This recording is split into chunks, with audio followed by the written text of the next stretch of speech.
nervous. Very, very dreadfully nervous. I had been and still am. But why will you say that I am mad? Let me take you all back to the 19th century, the century of Charles Darwin, Thomas Edison, and Abraham Lincoln.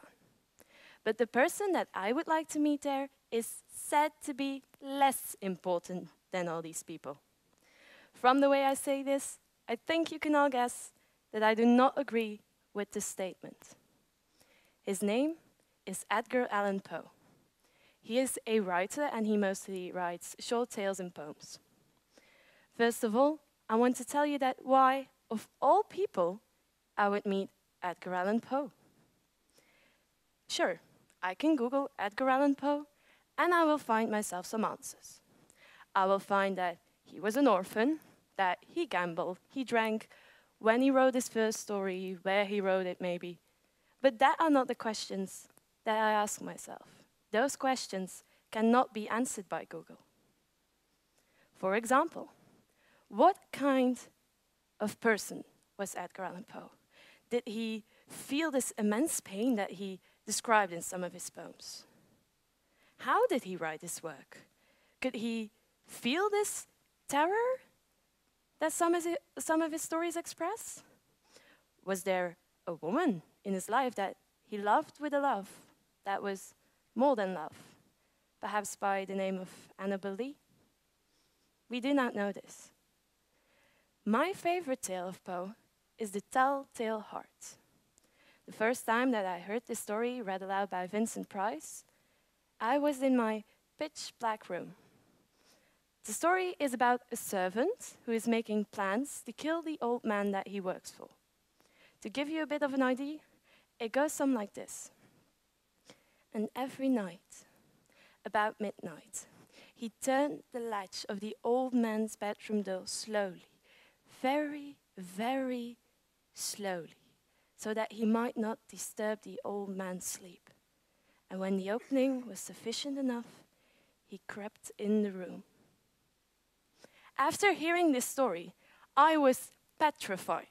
I was checking my door every 5 minutes just to make sure that it was still closed and no one was watching in on me while I was sleeping. You can actually feel the madness. You can feel this nervous atmosphere. You can feel it all. And that is one of the elements that make Poe my favorite writer. So Poe died quite some time ago. And just like his work, his death was surrounded by this cloud of mystery. He was found in the streets wearing clothes that were not his own. He was in great distress and in desperate need of medical care. He was shouting this name, Reynolds, over and over again. But no one knows who this person was, or if it even was a person at all. Sadly enough, a lot of people do not know Edgar Allan Poe. But the people who did know him were often very heavily influenced by him. For example, William Friedman, America's foremost cryptologist, was inspired by Poe.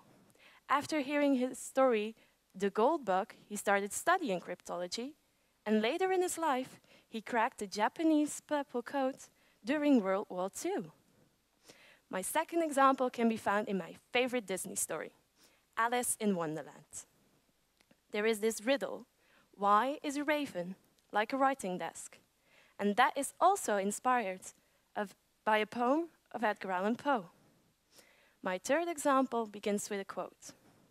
Where was the detective story until Poe breathed the breath of life into it, said Sir Arthur Conan Doyle. So according to him, his Sherlock Holmes stories would have never been as successful as they are now if they hadn't been inspired by Poe. For my last example, I would like to do a little experiment with you all. Go home tonight and Google how to write a scary story. I think that you will find a lot of sources telling you to take a look at the work of Poe. But not only did he inspire thousands of people and writers all over the world, he also inspired me. And his legacy will live on in his words that are not only engraved into my mind, but also to my heart. And my soul, from out that shadow that lies floating on the floor, shall be lifted nevermore. Thank you.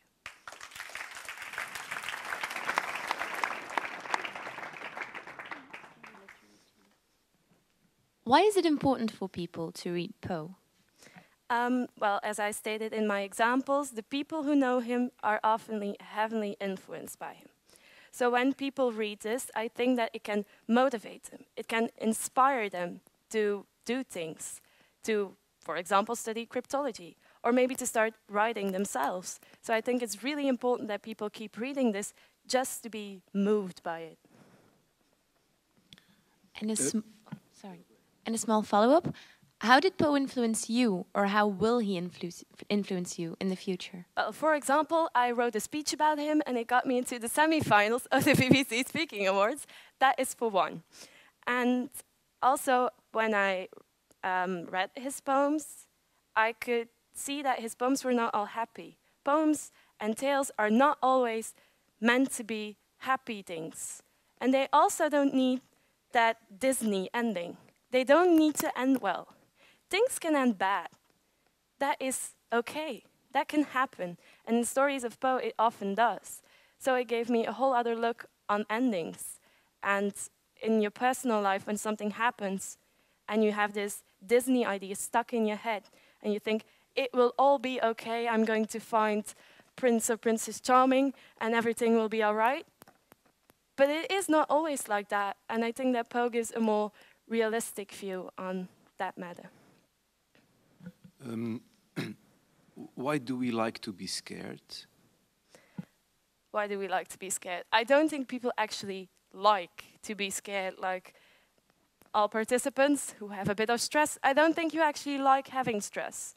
But admit it, this stress actually motivates you to do it good, to take the next step, to be a bit bigger than you are this minute. It will get you somewhere.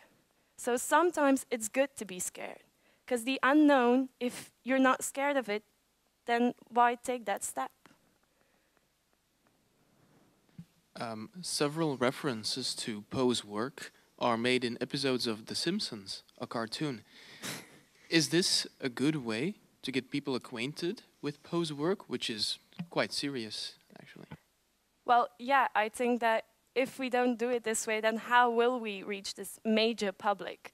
Because I know that some part of the youth will not be able to pick up this very thick book and actually start reading it. But maybe if they hear this reference in The Simpsons, they'll say, okay, that was a fun character, but what did he do in his life? And maybe then that step to actually pick up that book and read it will be a little smaller. During what part in what book did you become fascinated by Poe? The first thing I read, and I think that is very important. The importance of the first thing you read is very big. So it began with my favorite Disney story, as I mentioned, Alice in Wonderland. I was so intrigued by this quote, why is a raven like a writing desk? I thought about it, but I could not find a link. Why is a raven like a writing desk? It's like an animal and an object.